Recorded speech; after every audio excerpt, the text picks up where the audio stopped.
हमारे सागर ज़िले में लगभग 35 से 40 हज़ार हेक्टेयर में गर्मियों में मूंग उड़द की खेती की जा रही है।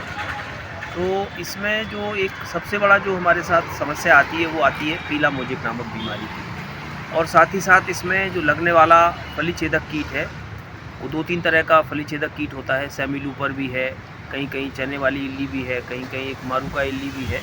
तो इसका प्रकोप समय समय पे होता है। इसके लिए बहुत ज़्यादा मात्रा में किसान भाई पेस्टिसाइड का उपयोग करते हैं।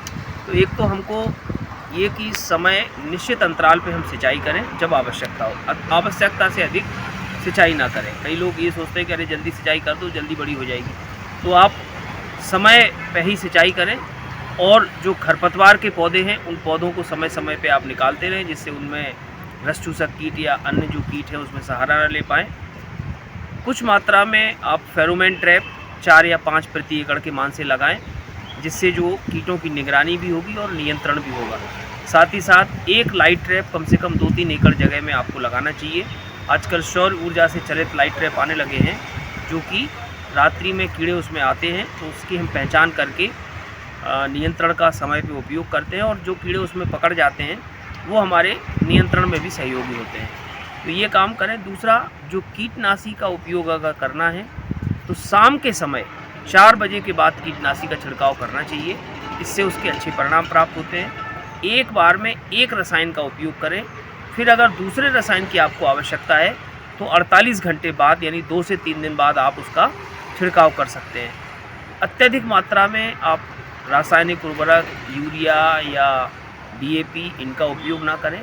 खड़ी फसल में अगर आपको ऐसा लग रहा है कि किसी प्रकार की कोई फसल में बढ़वार कम है या रौनक अच्छी नहीं है, तो जो घुलनशील उर्वरक हैं उन NPK 18-18-18, NPK 19-19 इनका छिड़काव कर सकते हैं। जब फूल आने की अवस्था है उस समय आप 0-32-34 NPK का उपयोग कर सकते हैं। और जब फलियों में दाना पड़ने लगे उस समय आप 0-0-50 का उपयोग कर सकते हैं। इससे आपकी जो फसल की गुणवत्ता है, उपज है, वो अच्छी प्राप्त होगी। अनावश्यक रसायनों का उपयोग करने से हमारी लागत बढ़ती है और साथ ही साथ कीट व्याधियों का प्रकोप ज़्यादा होता है। तो अगर हम समय रहते इन सब कामों को करेंगे तो निश्चित रूप से हमको अच्छी गुणवत्ता की मूंग।